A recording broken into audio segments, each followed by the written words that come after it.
Forest की land है। 32% जो बची है उस पर हम 70 लाख के लोग रहते हैं, उसको आप हमारे फॉरेस्ट एरिया में कवर करिए। तो नीति आयोग के पैरामीटर्स में हमारा बदलाव लाने के हमने उनको कहा कि हमारे जोग्राफी कंडीशन को देखते हुए अक्रॉस द कंट्री जो भी हिल स्टेट्स है उसके लिए थोड़े नॉर्म्स बदलने चाहिए।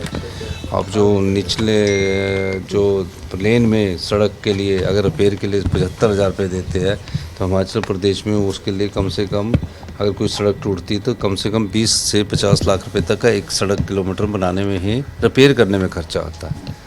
तो हिल्स के जो अक्रॉस द कंट्री है वो नॉर्म्स बदलने की भी ज़रूरत है। तो उस संदर्भ में हमने बात की और अपने हमारे जो जीएसटी के कारण हमको जो नुकसान हो रहा है, वो पहले हमें वैट और एक्साइज बहुत आता था, लेकिन जीएसटी लगने के कारण हमको नुकसान हुआ, क्योंकि हमारा जो जीएसटी के कारण जो हिमाचल की कंज्यूमर जीएसटी कंज्यूमर बेस्ड है और डेस्टिनेशन बेस्ड है। तो हमारी पॉपुलेशन तो 70 लाख है, तो जहाँ जो हम बनाते हैं उसका ज़्यादा बेनिफिट नहीं होता। सब प्रकार से हमने बात की। पिछले साल भी त्रासदी हुई थी, इसका ओवरकम अभी तक सरकार नहीं कर पाई। अब फिर हम देख रहे हैं कि जगह जगह क्लाउड बर्स्ट, इवन हिमाचल के पूर्व मुख्यमंत्री तक फंस गए थे।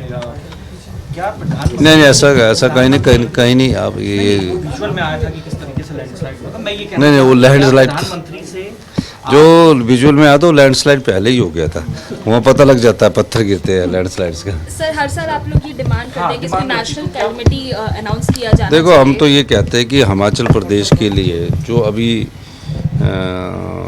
नुकसान हुआ है शुरुआती दौर पर, अभी तो बरसात चल रही है, तो कम से कम इसके लिए स्पेशल रिलीफ पैकेज होना चाहिए। मैं वो नहीं कह रहा, पर जहाँ भी हिल स्टेट में नुकसान होता है उसके लिए सभी जगह स्पेशल रिलीफ पैकेज होगा, तो हम खर्चा तुरंत प्रभाव से कर सकते हैं। जो हमें चीज़ें मिलती हैं वो इतने स्ट्रिक्ट नॉर्म्स है कि वो खर्चा करने में भी काफ़ी दिक्कत आ जाती है। तो इन सब दृष्टिकोण से हमारी बात प्रधानमंत्री से क्या मिलेंगे, क्योंकि कंगना रनौत कह रही थी अपने कंस्टिट्यूएंसी मंडी में जो सिचुएशन हुई है वो कह रही है कि जो भी सिचुएशन है वो प्रधानमंत्री को जाके बताएंगी। तो इस तरीके से मुलाकात का भी है कुछ नहीं। तो कंगना जी का स्वागत है कि वो इस बात को माननीय प्रधानमंत्री जी के पास रखेंगी और माननीय प्रधानमंत्री जी से वो मुझे लगता है कि स्पेशल रिलीफ पैकेज की बात रखें। और हम तो ये चाहेंगे कि जो हमारी वन भूमि है, हमारी वन भूमि में जो अभी डिजास्टर के तहत परिवारों की जगह और घर क्षतिग्रस्त हुए हैं, हम उनके लिए जगह देना चाहते हैं। सरकार के पास जगह नहीं है, प्राइवेट लैंड है, प्राइवेट, और जो सरकार के पास जगह है वो फॉरेस्ट की लैंड है। अगर फॉरेस्ट की लैंड को हम अनुमोदित करते तो हम उसे अलॉट नहीं करते, क्योंकि वन अधिनियम आ जाता है। तो वो अगर उसको कोई रिलैक्स कर सकता तो केंद्र की सरकार है। कंगना जी अगर मिलती है तो इस बात को भी वो जरूर रखे। और हम तो सभी सातों एमपी से कहेंगे कि हमें फॉरेस्ट राइट एक्ट के तहत एक प्रोविज़न डाल दिया जाए कि जिनके घर गए हैं, जिनकी ज़मीनें बह गई है, उन ज़मीनों की जगह उनको फॉरेस्ट के एरिया में मकान उपलब्ध करवाने के लिए और थोड़ा बहुत बगीचा लगाने के लिए जगह उपलब्ध करवा दी जाए। कितना नुकसान हुआ होगा अभी तक? अभी तक 1000 करोड़ रुपए का नुकसान हो चुका है। सर आज अमित शाह जी से भी मुलाकात है आपकी? आज शाम को 6 बजे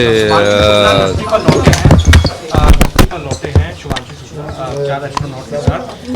किस तरह से बहुत खुशी की बात है कि काफ़ी अरसे बाद हमारा दूसरे व्यक्ति शिवांशु शुक्ला जी होते हैं, उनको बहुत बहुत शुभकामनाएं। धन्यवाद। Thank you so much.